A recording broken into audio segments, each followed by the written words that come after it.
Okay, selling for the rest of us, like I've said 1,000 times, this podcast is really about those of us that have a difficult time being confident. We don't really have the gift of gab. We can't just sell ice to Eskimos for whatever reason.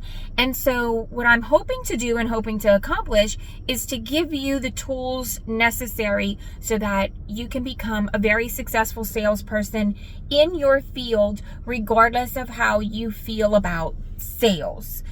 So I want to help you to separate the sales attitude and the product that you're selling and your attitude and things that you can do to be a better salesperson. So, and I try to do these videos very quickly. So there's another little introduction in case you haven't watched all these short videos. So having said that, it has been brought to my attention over the years that one of the obstacles that we have, this is not necessarily true in real estate because, you know, the houses don't change prices. But in some industries, you are selling a product that is extremely similar or the exact same product that another company is selling, and the other company or the other service may be less expensive. And you may have a difficult time overcoming that when customers or potential customers say to you, well, Bob's service is $50 less. Why should I go with your service? And I'm sure your sales manager gives you all the examples. You're local, you have great customer service, you've been around longer.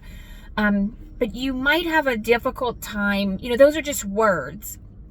And in your mind, maybe those words don't mean anything. And that could be for two reasons. One reason could be that you're not really confident about the product that you're selling and you're kind of, but if your livelihood depends on this, you need to get over that shit or move on to another company. Okay. So, and I can't really help you get over everything, but this is what I want you to try. I want you to remind yourself that essentially Coke and Pepsi are the same thing. And I know that's going to piss a lot of people off, but for the most part, they are the same thing. And yet for decades, each of them have strived and found a place in consumers' lives. If you are a die-hard Pepsi fan, if you are only going to drink Pepsi and you're not a Coke drinker and you go to the store and you pick the two, if Pepsi suddenly is $1 more than Coke, you are probably not going to then switch to Coke. You prefer Pepsi and you're going to pay the dollar difference. Now, I do understand that for most of you, your products are going to not be just $1 difference, and your products are not going to be something as well recognized in Coke and Pepsi. The point that I am trying to make is that there is a preference. People do have things that they prefer. And there is also the idea of branding.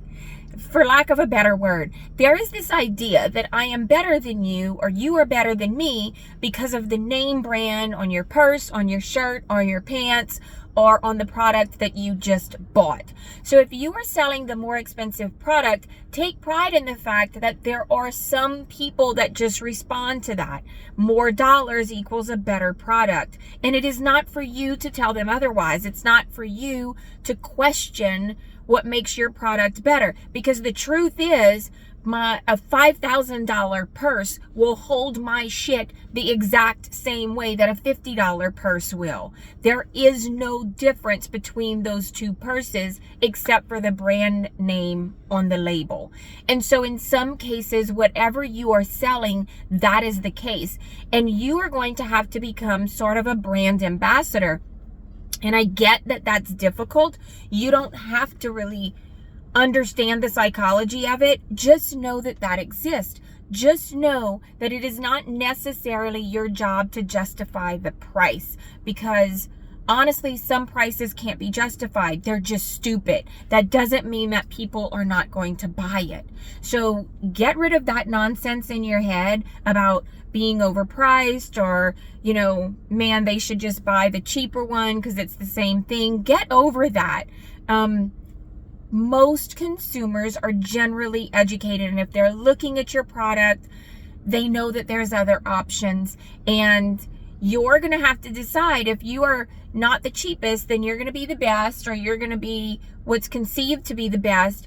And that's the market that you got to go for, and know that there is a market for that. So don't get discouraged if you're going to someone that doesn't look like they pay or can afford the more expensive things, because I can assure you a lot of times it's the people that don't look like they're going to buy the $5,000 purse that's walking around with the $5,000 purse.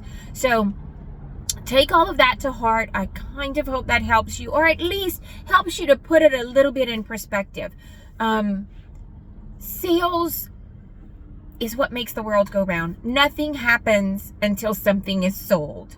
And that is just the true principle of sales. So take a little more pride in what you do. I know sometimes it kind of feels like your friends and family might think, oh gosh, every time she walks around the corner, she's trying to sell us something. Get over that too. That's all in your head. This is your job. This is your career. This is your livelihood. Be proud of it. Be proud of what you're doing. And it doesn't matter if you are selling dictionaries, vacuum cleaners, houses, or get rich quick schemes, or a magic pill. Whatever it is that you are selling, take pride in the fact that you know that you are providing for yourself and your family, and you are making a living, and you are doing so honestly and good. You don't have to lie about a product to make the product work. Okay, so I hope that's helpful for today. We went slightly over our normal time. Have a great day.